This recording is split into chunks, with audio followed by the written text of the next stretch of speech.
요시야 왕 12년 요시야가 20세 되던 때에 요시야가 1차 개혁을 통해서 모든 우상들을 파괴하고 나라와 성전을 정화했습니다.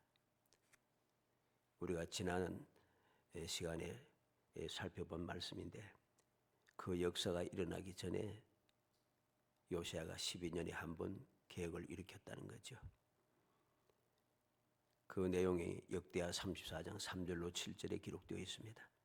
아직도 어렸을 때 곧 왕위에 있은 지 제8년에 그의 조상 다윗의 하나님을 비로소 찾고 제12년에 유다와 예루살렘을 비로소 정결하게 하여 그 산당들과 아세라 목상들과 아로새긴 우상들과 부음 만든 우상들을 제거하여 버리매 무리가 왕 앞에서 바알의 제단을 헐었으며 왕이 또 그 제단 위에 높이 달린 태양상들을 찍고 또 아세라 우상들과 아로새긴 우상들과 부음 만든 우상들 바 가루를 만들어 제사하던 자들의 무덤에 뿌리고 제사장들의 뼈를 제단 위에 불살라 유다와 예루살렘을 정결하게 하였으며 또 므낫세와 에브라임과 시몬과 납달리까지 사는 황폐한 성읍들에도 그렇게 행하여 제한들을 허물며 아세라 목상들과 아로새긴 우상들 바 가루를 만들며 온 이스라엘 땅에 있는 모든 태양상을 찍고 예루살렘으로 돌아왔더라 그랬습니다. 요시야가 8세 왕이 되고 12년 때에 대해 즉 20살이 될 때에 그는 온 유다와 예루살렘을 정결하게 했습니다. 정결하게 했다. 이제까지 우상으로 더럽혀졌던 그 땅, 그 성전을 정결하게 했습니다. 어떻게 정결하게 했습니까? 모든 산당과 모든 우상들을 다 제거해버리고 그 우상들을 섬기던 제사장들도 다 그들을 여러 가지로 인간적으로 볼 때는 그렇게 할 수가 있느냐 하지만은 모두 다 무덤을 파헤치고 그들의 뼈를 불살라서 제거했다. 왜 그랬는가? 부정하다는 거죠. 우상을 섬겼던 자들이기 때문에 아주 철저하게 우상에 관계된 모든 것은 파멸시킨 것입니다. 그래서 어떻게 했습니까? 빻 가루를 만들어 그랬습니다. 빻아서 가루를 만들었다. 완전하게 소멸시킨 것이죠. 그렇게 하고 난 다음에 비로소 그는 예루살렘으로 돌아왔다. 그렇게 이야기합니다. 그리고 18년에 왕이 된 지 18년에 요시야 왕의 26세 때입니다. 성전을 수리하기 위해서 헌금하면서 헌금을 꺼낼 때 율법책을 발견하게 됩니다. 지나간 주간에 지나간 수요일 날 우리가 이 말씀을 보았죠. 성전을 통해 성전에서 율법책을 발견하고 제사장이 그 율법책을 요시야 왕에게 들려주고 요시야 왕이 그 율법책을 듣고 통곡하며 하나님 앞에 회개하고 그것을 보고 하나님께서 그에게 은혜를 베풀어 주신 것이죠. 그것이 바로 이 개혁이 오늘 본문에 나타난 이 개혁이 일어나기 전에 일어났던 일입니다. 역대하 34장 8절로 14절에 보면 요시야가 왕위에 있은 지 18째 해 그 땅과 성전을 정결하게 하기를 마치고 그의 하나님 여호와의 전을 수리하려 하여 그랬습니다. 성전을 지난주에 성전 수리에 대해서 봤죠. 성전을 언제 순결하게 18년에 성전을 수리하려고 사람을 보내었습니다. 그래서 사람을 보내어서 성전 수리하기 위해서 이제 성전을 위해서 헌금을 드렸던 헌금함을 부었습니다. 그래서 역대하 34장 14절에 보면 무리가 여호와의 전에 헌금한 돈을 꺼낼 때에 제사장 hil기야가 모세가 전한 여호와의 율법책을 발견하고 그랬습니다. 성전을 수리하기 위해서 성전을 위해서 바쳤던 헌금함을 부으니까 그곳에 율법책이 있다는 것이죠. 이때 이 율법책을 통해서 모든 사실, 즉 예루살렘과 유다가 왜 갈라졌는지, 유다가 왜 이러한 어려움을 겪으면서 여기까지 왔는지, 지금 현실은 왜 이렇게 힘들고 어려운지 모든 것을 깨닫게 되었습니다. 깨달은 왕이 통곡하며 회개하고 그때부터 유다 역사상 가장 철저하고 대대적인 2차 개혁을 시작하는 거죠. 오늘 본문은 바로 그 과정을 기록한 내용입니다. 지나간 주간에는 우리가 성전에서 율법책을 발견하고 하나님 앞에 회개하고 하는 그 역사를 보았습니다만, 오늘은 그에 이어서 어떻게 요시야가 전무후무한 그런 철저한 계획을 이루게 되었는가, 그 과정을 살펴봄으로써 오늘 제목대로 언약을 따르기로 하니라, 하나님의 약속의 말씀대로 행하기로 작정한 거죠. 요시야 혼자 했는가? 아닙니다. 요시야 혼자 하려고 하면 이게 할 수가 없어요. 할 수가 없어요. 우리가 뭐 외국까지 바꿀 없이 우리나라 어떻습니까? 우리나라가 정권이 바뀔 때마다 개혁한다고 한다 했잖아요. 근데 개혁이 안 되잖아요. 개혁이 제대로 된 역사가 없습니다. 개혁한답시고 하다가 오히려 더 나빠지기 시작한다는 거죠. 이게 세상의 개혁입니다. 왜? 위에 있는 사람들이 저 혼자서 막 개혁하겠다고 자기 마음대로 막 하다 보니까 개혁이 될 수가 없는 겁니다. 근데 요시야의 개혁은 왜 성공하게 되었는가? 언약을 따르기로 하니라. 이게 중요한 것입니다. 우리가 신앙생활을 하면서 올바른 개혁, 우리 자신에게도 개혁이 필요합니다. 왜?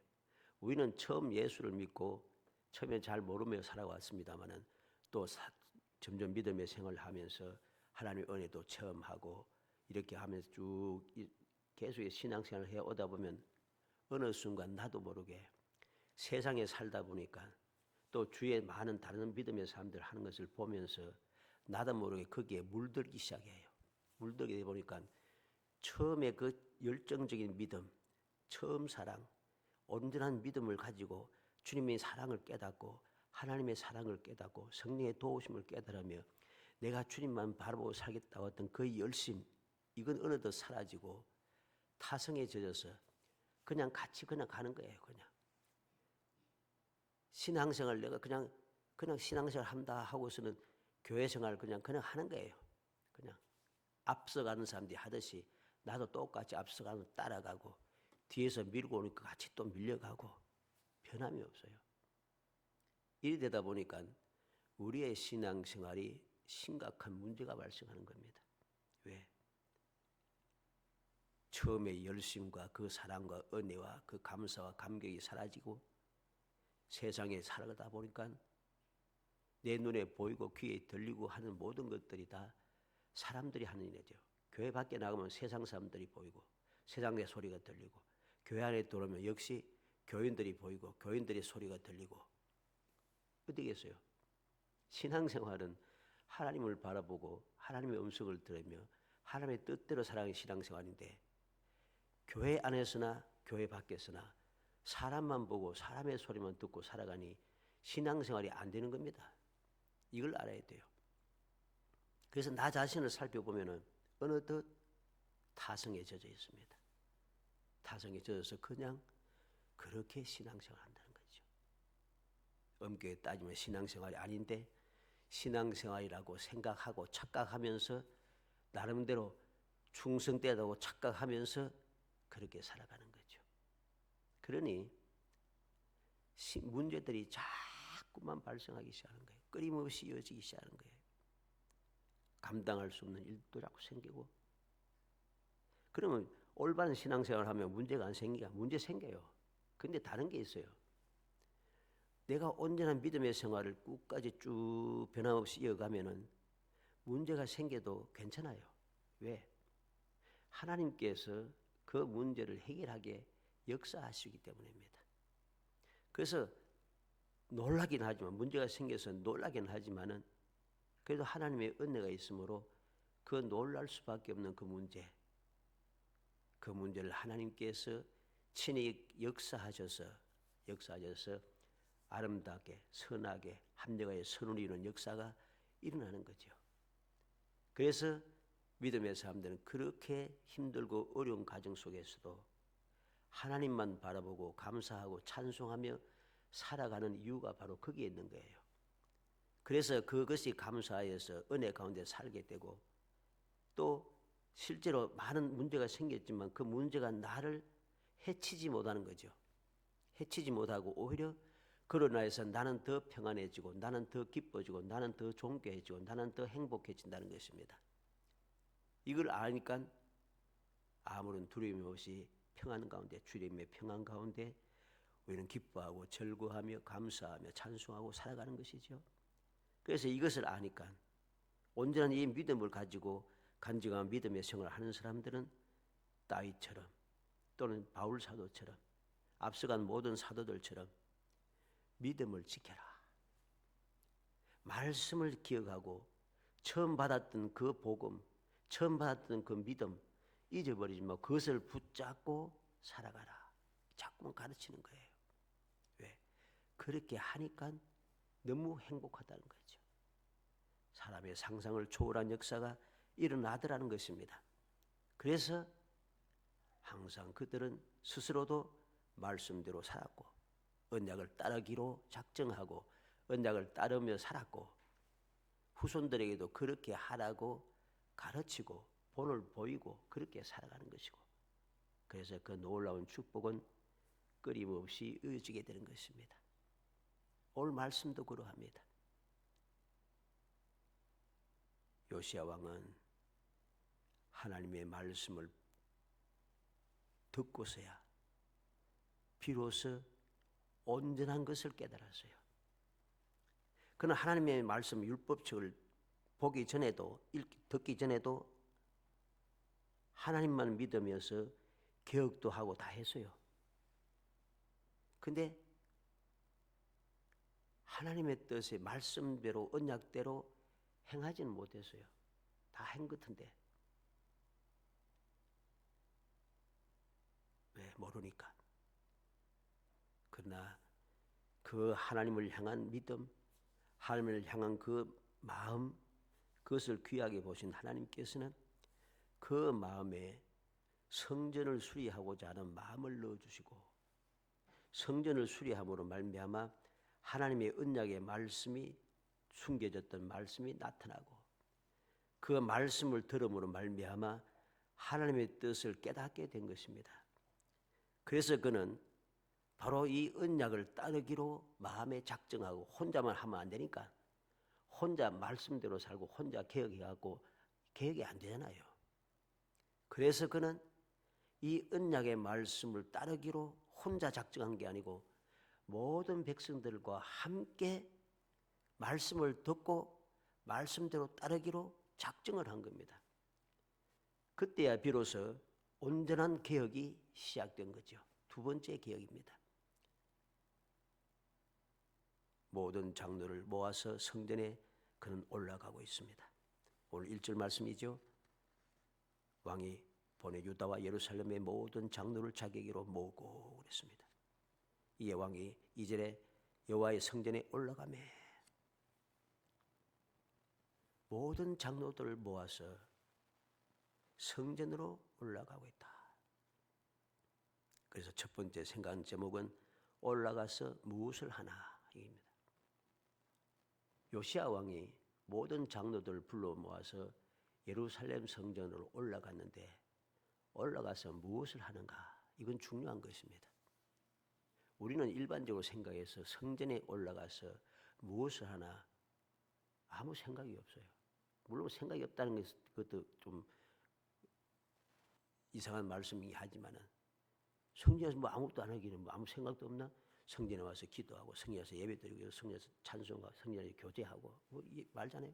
성전에서 또 헌신 봉사하고 성전에서 또 무슨 해가지고서는 또 선교도 하고 이게 많잖아요. 근데 우리는 그런 것조차도 타성에 젖어버렸어요. 그냥 때가 되니까 오고 또 하자니까 하고 시간이 되니까 기도하고 또 찬송하고 말씀을 읽고 설교 듣고 또 어쩌다가 또 성경 공부도 하고 이게 타성에 젖어버렸다는 것이죠. 그러나 우리가 올바른 신앙의 생활을 하기 위해서는 성전에 올라갈 때 어떤 자세로 와야 되는가? 무엇을 하기 위해서 성전에 올라가야 하는가? 이걸 먼저 알아야 돼요. 이걸 모르면 제대로 된 신앙생활이 안 되는 거죠. 하나님께서 이 성전은 처음에 성전이 무엇입니까? 광야에서 성막을 만들라고 하나님께서 말씀하셨어요. 왜 만들라 했습니까? 그곳에 내가 임하여 내가 너와 만나고 너희와 만나고, 그렇죠? 이스라엘 백성들, 모세에게 할 일을 가르쳐주고 이스라엘 백성들이 살아갈 그 방법을 가르쳐주고, 하나님께 그렇게 성막을 만들라고 하셨어요. 성전도 마찬가지입니다.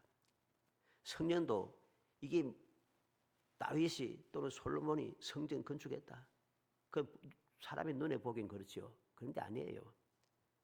하나님께서 광야 시대에 이미 성막을 만들고 난 다음에 약속의 땅에 들어갔을 때에, 약속의 땅에 때 너희가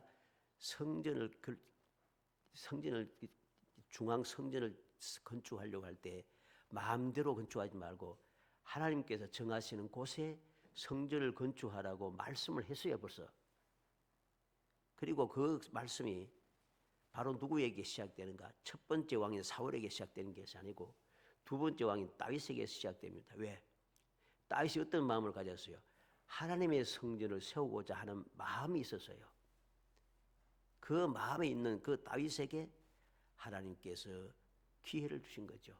직접 그는 성전을 건축하지 못하지만 너무 간절한 마음으로 준비하고 또 준비하니까 하나님께서 그 마음을 보시고 귀하게 여기시고 성령이 임하셔서 성령께서 다윗의 손을 통해서 성전 설계도를 그리게 하시고 성전에 필요한 모든 도구들을 그리게 하시고 모든 중량을 만들게 하시고 다 모든 성전, 예루살렘 성전에 필요한 모든 것들은 성전을 비롯한 모든 성구라든가 성전의 안에 그 장식이라든가 모든 것은 다 하나님께서 다윗의 손을 통해서 설계한 대로 건축된 거예요. 솔로몬은 단지 그 설계도대로 행한 것밖에 없어요. 이건 똑바로 알아야 됩니다. 왜 그렇게 하셨는가? 왜 성전을 하나님께서 만들라 하시고 왜 성막을 만들라 하시는가? 말씀하신 대로 내가 거기 임하여 너와 만나고 이야기하고 내가 거기에서 이스라엘 자손 너희를 만나고 너에게 할 일을 가르쳐주고, 이유가 바로 여기에 있습니다. 오늘 말씀도 마찬가지입니다. 이 요시야 왕은 그냥 올라간 게 아니에요. 그냥 올라간 게 아니에요. 하나님의 말씀을 듣고 깨달은 그 말씀대로 이루기 위하여 그는 모든 장로들 모아서 예루살렘 성전으로 올라가고 있다는 사실입니다. 그래서 혼자 올라가지 않아요. 왜? 혼자 해서는 안 되잖아요.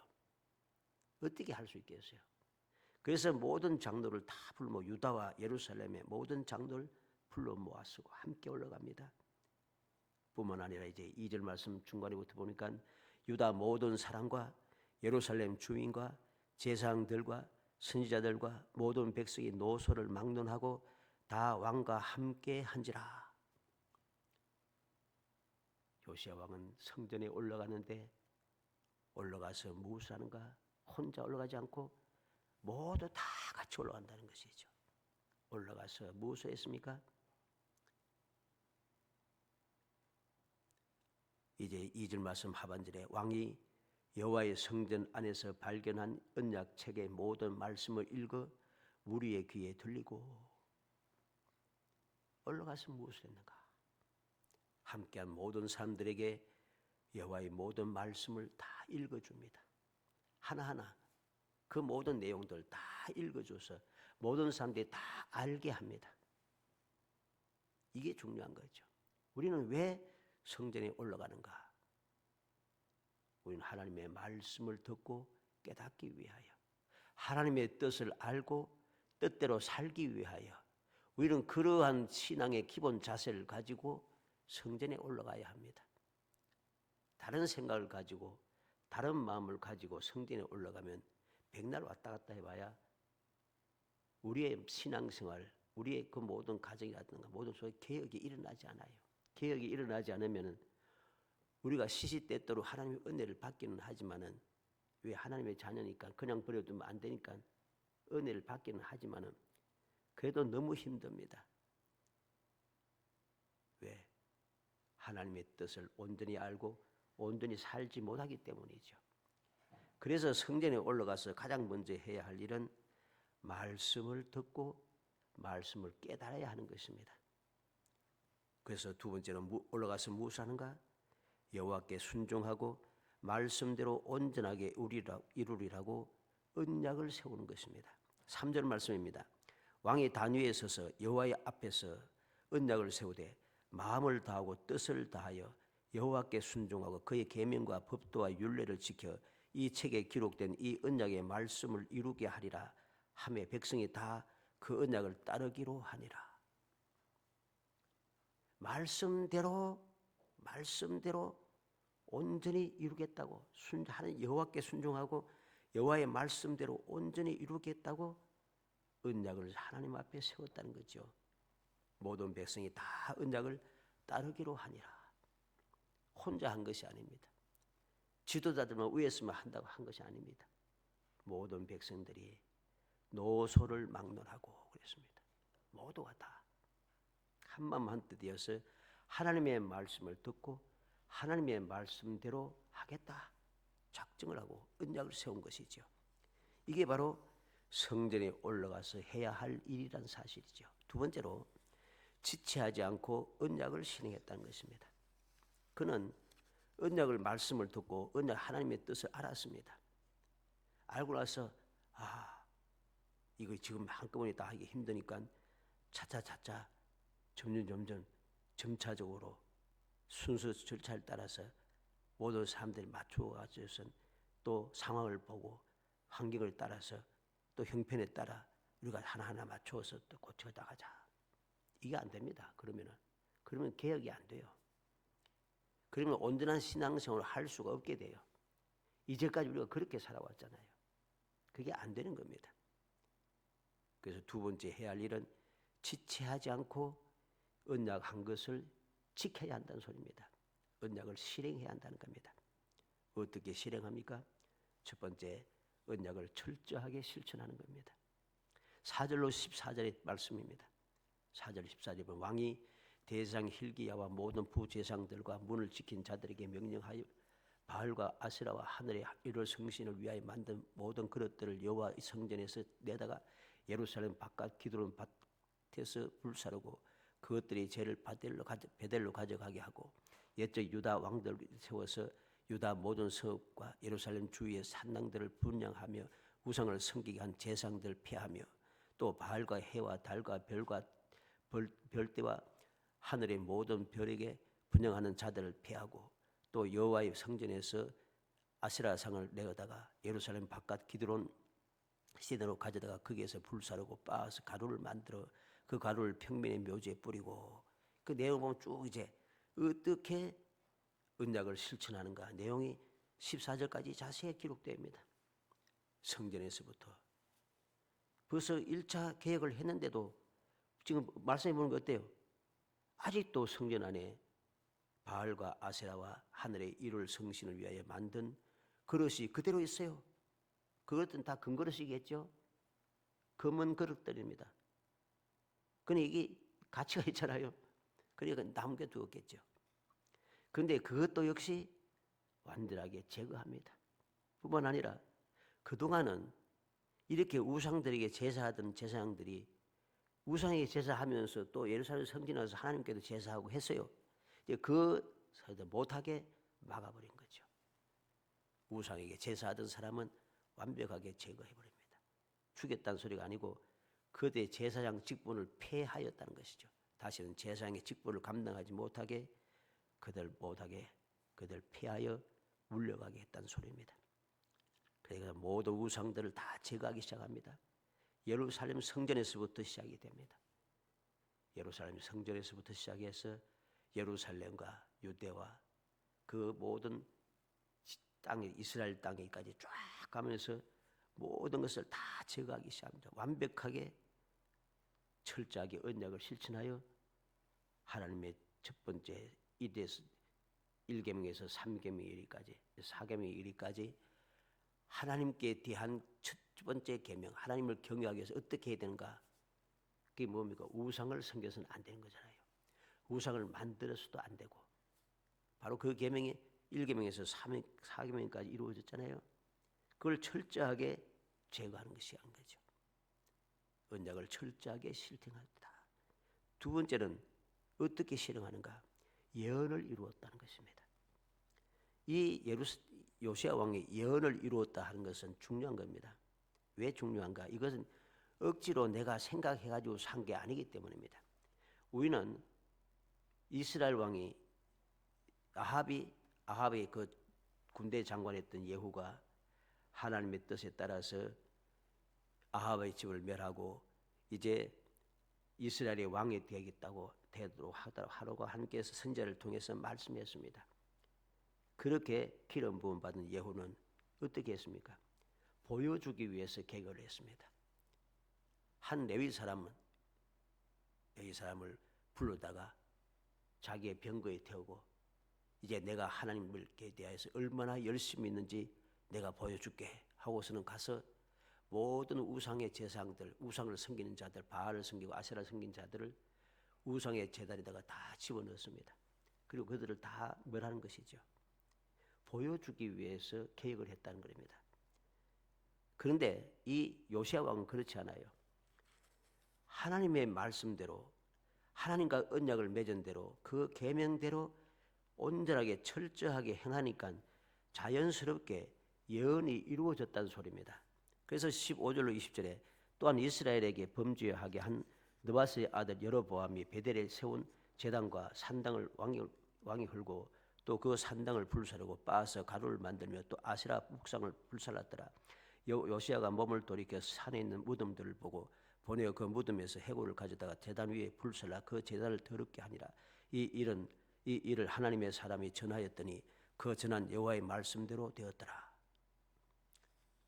요시야가 철저하게 행동하니까 자연적으로 하나님께서 예언하신 대로 되었다는 소리죠. 의지적으로 내가 그 생각해서 사람들에게 보이기 위해서 행동한 것이 아닙니다. 철저하게 하니까 하나님께서 말씀하신 대로 되었다는 것입니다. 그리고 그 이후에도 보면은 내게 보이는 것이 무엇이냐 17절에 무슨 비석이냐 성읍 사람들이 그에게 말하되 왕께서 베델의 제단을 대하여 행하신 이 일을 전하려 유대에서 왔던 하나님의 사람의 묘실이니이다 하니라. 이르되 그대로 두고 그의 뼈를 옮기지 말라 하며 무리가 그의 뼈와 사마리아에서 온 선지자의 뼈는 그대로 두었더라. 전에 이스라엘 여러 왕이 사마리아 각 성읍에서 지어서 여호와를 경노하게 한 산당을 요시야가 다 제거하되 베델에서 행한 모든 일대로 행하고 또 거기 있는 산당의 제장들을 다 제단 위에서 죽이고 사람의 해골을 제단 위에서 불사르고 예루살렘으로 돌아왔더라.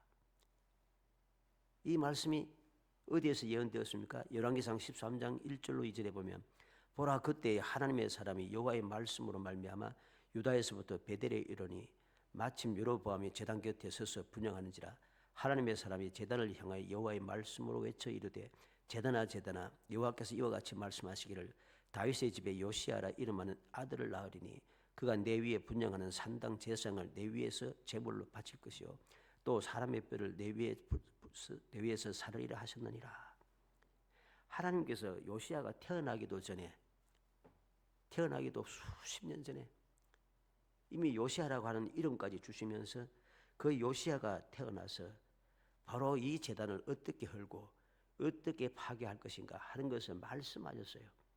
그 말씀대로 오늘 방금 우리가 말씀을 보았죠. 여호와의 말씀대로 전한 여호와의 말씀대로 되었더라. 16절 끝에 말씀입니다. 말씀대로 되었더라. 예언을 이루게 된다는 것입니다. 내가 생각지 않아도 내가 그것이 무슨 의미인지 몰라도 이제까지 알아본 적도 없어도 하나님의 뜻대로 행하니까 자동적으로 하나님께서 말씀하신 대로 이루어지고 있다는 것이죠. 오늘날도 마찬가지입니다. 우리가 지체하지 않고 언약을 실행하면서 신앙생활을 하게 되면은 내가 의지적으로 뭐 이것도 하고 저것도 하고 이것도 하고 저것도 해서 은혜도 받고 이것도 하고 이 문제도 해결하고 이거 안 해도 자동적으로 해결된다는 소리입니다. 왜? 하나님께서 그렇게 약속하셨고 그렇게 말씀하셨기 때문이죠. 그리고 세 번째는 지체하지 않고 언약을 실행할 때 어떻게 했습니까? 온전한 유월절을 실행하게 됩니다.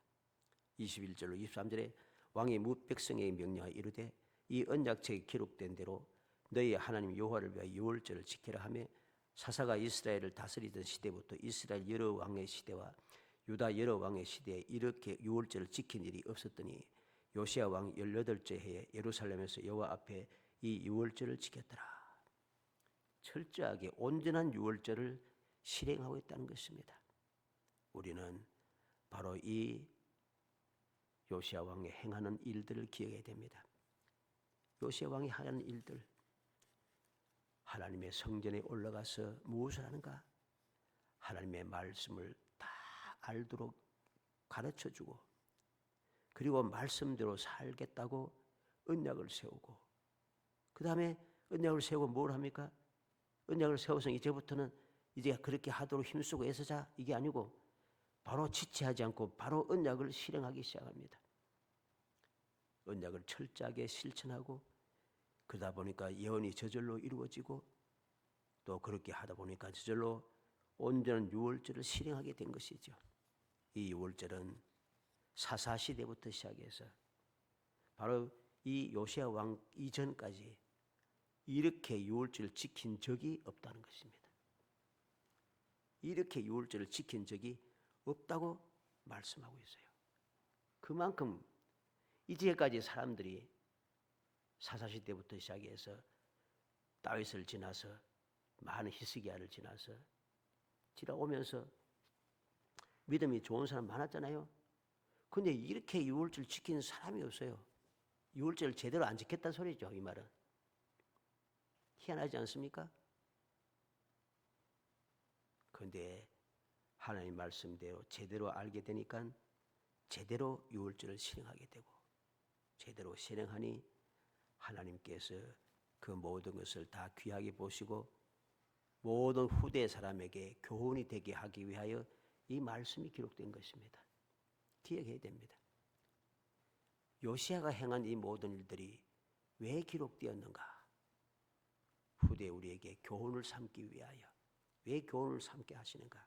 이 교훈대로 살아가면은 하나님께서 바로 이 유월절의 역사를 통해서 이스라엘 백성들이 노예 생활에서 해방이 되듯이 우리도 세상의 노예 생활, 또 사회의 노예 생활, 사람의 노예 생활, 여러 가지 인간적인 그 여러 가지 습관이라든가 모든 나도 모르게 노예 생활하던 이 얽매여 살던 곳에서 해방이 되어서 주님께서 말씀하신 데 진리가 너희를 자유케 하리라 하신 말씀대로 우리의 삶의 자유가 시작되는 것입니다. 허랑방탕하게 자유롭게 방종하면서 산다 소리가 아니고 진정한 자유가 무엇인가 깨닫게 되는 것이죠. 그래서 주님 주시는 세상 중과 다른 평안을 내가 누리게 되고 항상 주님과 전지전능하신 하나님께서 우리의 마음속에 함께 자정하시는 천국의 삶이 이루어지고 그 삶이 바로 행복한 삶이 되는 것입니다. 이게 바로 지체하지 않고 말씀대로 온전히 실행함으로 이루어지는 놀라운 축복인 것이죠. 마지막 결론적으로 24절로 25절에 보면 요시야가 또 유다 땅과 예루살렘에 보이는 신접한 자와 점쟁이와 드라빈과 우상과 모든 가져간 것을 다 제거하였으니 이는 대제사장 hil기야가 여호와의 성전에서 발견한 책에 기록된 율법의 말씀을 이루려 함이라. 요시야와 같이 마음을 다하며 뜻을 다하며 힘을 다하여 모세의 모든 율법을 따라 여호와께로 돌이킨 왕은 요시야 전에도 없었고 후에도 그와 같은 자가 없었더라. 전무후무한 온전한 하나님의 말씀대로 살아간 사람이 바로 여기에 요시야라고 기록해 주고 있습니다. 이 기록은 주님 다시 오실 때까지 이 말씀은 계속해서 이어지고 전해지고 교훈이 되어지는 것이죠. 율법의 말씀을 이루었다. 율법의 말씀을 온전히 이룬 사람은 요시야밖에 없었다. 요시야 왕에도 전에도 없었고 후에도 그 같은 자가 없다. 요시야 왕 전에도 없었지만은 요시야 왕 후에도 그 같은 사람이 없을 정도로 오늘날 믿음의 생활하는 모든 사람들이 두고두고 교훈받아야 할 믿음의 삶 모습이라는 것이죠.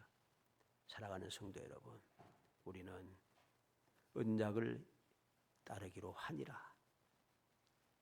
우리의 마음을 하나님 앞에 나와서 성전에 나와서 항상 이러한 마음의 자세를 갖춰야 합니다. 언약을 따르기로 하니라. 내가 말씀대로 살기로 하겠다. 작정을 하고 그 작정한 대로 실천해 나갈 때에, 미루지 아니하고 실천해 갈 때에 하나님께서 함께 하심으로 놀라운 계획의 역사가 일어난다는 것, 이 사실을 우리가 기억하고 그렇게 함으로써 우리의 진정한 자유와 진정한 평안과 진정한 그 천국의 삶이 시작된 것을 마음에 새겨서 여러 가지 상황에 따라서 우리가 염려하고 근심하고 두려워하고 또 원망하는 것이 아니라 그 모든 것을 다 떨쳐버리고 주님 주시는 평안, 진리가 우리를 자유케 하는 그 자유의 의미를 무엇인가를 깨닫고 진정한 자유, 진정한 평안을 누리는, 그래서 이 세상의 삶이 천국이 되고 천국이 되니 우리의 삶이 행복해지는, 그래서 주님께서 어떠한 상황에서도 내가 감당할 수 없는 그러한 절망적인 순간이 있어도 금년 약속한 말씀대로 예수께서 불쌍히 여기사 울지 말라 하시고 청년아 일어나라 하시니라. 그랬더니 모든 사람들이 하나님이 백성을 돌보셨다 하는 기적이 일어났다는 것이죠. 그러한 기적의 삶이 시작되고 이루어지도록 우리 모든 성도들이 주님 앞에 나와서 말씀대로 언약대로 언약을 따르기로 하니라 하고는 마음의 작정, 이 작정을 끊임없이 실행해가는, 그래서 주님께서 언제든지 찾아오셔서 말씀하시는 그 말씀을 듣고 정말 상상을 초월한 기적을 체험하고 그 행복함을 누리며 살아가는 모든 사람들이 보고서 하나님께서 함께 하시다고, 하나님이 살아계시다고, 하나님 오늘도 역사하신다고 놀라게 찬양할 수 있는 그런 기적의 본보기가 되는 아름다운 삶을 살기를 주의 이름으로 축복합니다. 은혜 감사합니다. 사랑하여 주셔서 택하여 주시고 택한 저희들로 하여금 주님의 은혜와 사랑을 마음에 새기고 언약의 말씀을 저희 누릴 수 있는 비결이 무엇인가 다시 한번 생각할 수 있도록 은총을 베풀어 주심을 감사합니다. 믿음을 주옵소서. 요시아와 같은 마음을 가지고 주의 말씀을 듣고 마음을 찢고 통곡하게 하시고 주님 앞에 회개하게 하시며 주님께서 주시는 그 말씀대로 이루기 위하여 전심전력을 다하게 하시고 모든 사람들이 함께 마음을 합하여 언약을 이루기라 작정하고 지체하지 않고 실행하여서 하나님 주시는 그 평안, 하나님 주시는 그 자유, 하나님 주시는 천국의 삶을 살아갈 수 있도록 은혜를 베풀어 주옵소서. 예수님의 이름으로 기도합니다. 아멘. 370장 찬송 부르는 주님과 같이 기도 마치겠습니다.